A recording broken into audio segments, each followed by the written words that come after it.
This is the current version of the COVID Toolkit. You'll see this request not to click on anywhere until the globe appears. This is because it'll cause the download to start all over again.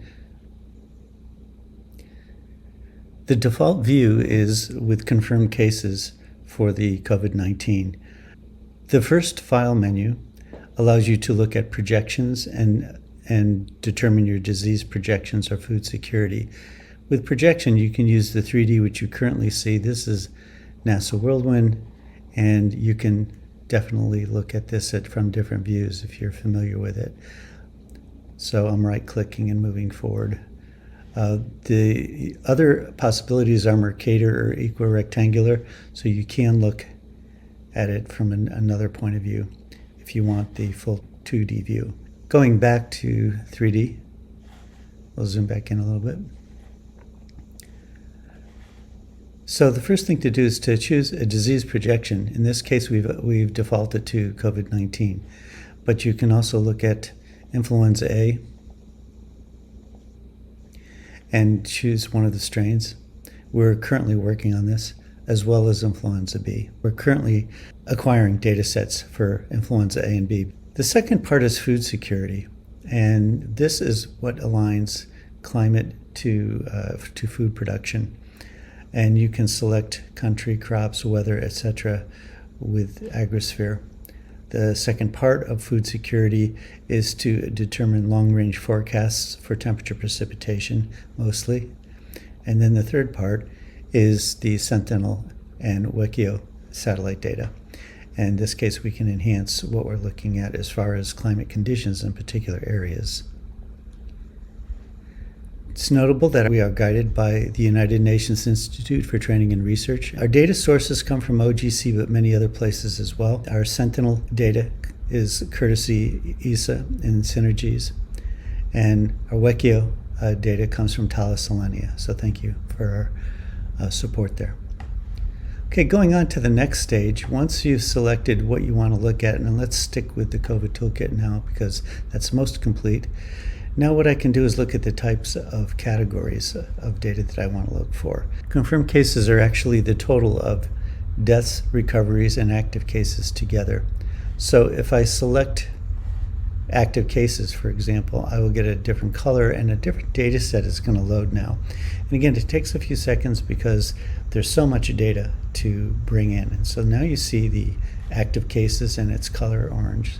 So you note that. Also, something to note is that if you start with the data slider and you move the data slider, that will automatically bring all the data up. So it's good once you switch a category, it's good to use the data slider and move that forward and back. And that's what helps to analyze the trends here.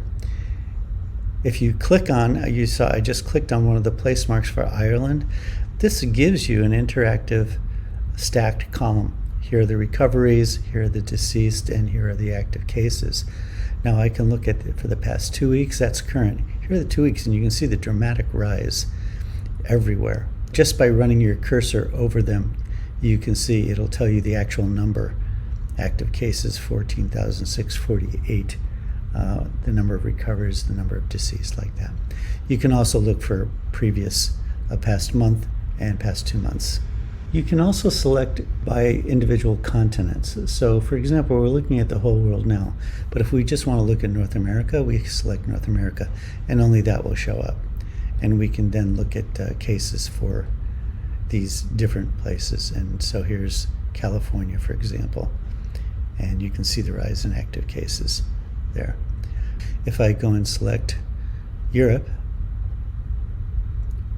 then I will see all those for Europe. Again, I'm going to erase these and just look at a particular area. So for example, if we look at Ireland, again, I can turn off France. And again, you pick up this past 2 weeks with Ireland. Let's visualize this from more of an oblique angle. And again, you can zoom in and look at it. What I'd like to do here is just show another feature called the time lapse, and this data slider is what I was showing you before. So if we pull this back to the beginning of our data set, which is January, you can see where data started to show up for China. You can also change this. I want to select 1 month starting from November of 2020. And so I'll select the 15th. I'm particularly interested in this week from November to December. So I'll go to December 15th of 2020. So now I've selected 1 month. And when I hit start, it will automatically go to that date and give you a 1 day per second view of the trend. Or you can just grab the slider again and move it back and forth and look at the trend yourself in the time frame you want to look at. And I'll bring it back to the beginning of where it was going on in China to, this is February 21st. I'm going to move the globe over a little bit so you can see what's happening over in Europe. So you can see, if I go out a little bit, you can still see these place marks over here. So here's Europe, and now as I start sliding past February 21st, you can see the first time it showed up in Europe, which was in Italy, and we have this data on this February 23rd. And then as you move forward, you can see how it expanded rapidly throughout Europe and other places as well. So this is one way to determine where it's going and when. There's another feature, and that is you can not only look at it from this point of view and from your data slider, you can filter it. So if I only want to look at the highest areas where the cases are, I can filter out the lower ones and just say I want to look at the top 300, top 100, for example. And so I just go from 200 to 20 to 320 like this, and that'll give me the top ones. I can do it the other way around too, which countries have the lowest, and move it down to show me these are the countries with the lowest. The next thing to show is what we're working on. So what you've been looking at are the disease projections for COVID-19. The next thing to look at is food security. In food security, we're working on these 3 areas which are still under development. So the first thing I'm going to do is I have the ability to turn on an individual country or look at all the countries and use the icons to select a country this way. I'm going to select a single country, Finland, and so it moves directly over to that country. Once I select a country, I can select crop information. To view the crop production for any nation, click on the flag for that country. Once the country is selected, the available agricultural data will come into view. There are a variety of data types to view, such as production and livestock data for that particular country. Let's use crop production for example. The crop production data can be sorted alphabetically by name or by average production from largest to smallest.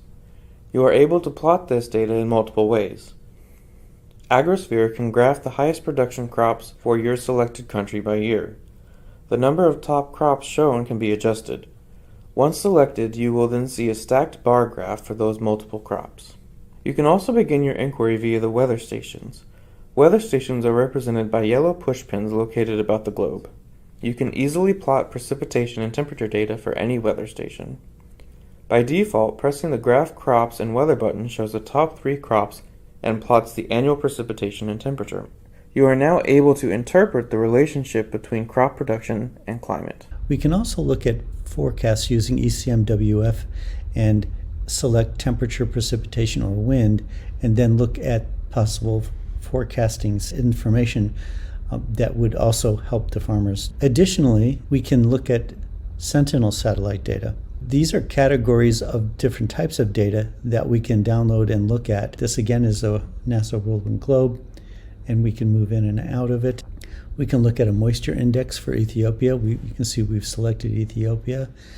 We can look at additional moisture indices over time. We can look at normalized difference vegetation indices and different colorizations of those, which help us to determine the amount of chlorophyll. We can also use infrared indices, which help us to determine the difference between drought conditions, between high heat conditions such as fires and lower heat conditions. The COVID Toolkit provides the best available COVID activity and strategic agricultural intelligence for any and every farmer with a smartphone to make highly informed crop decisions.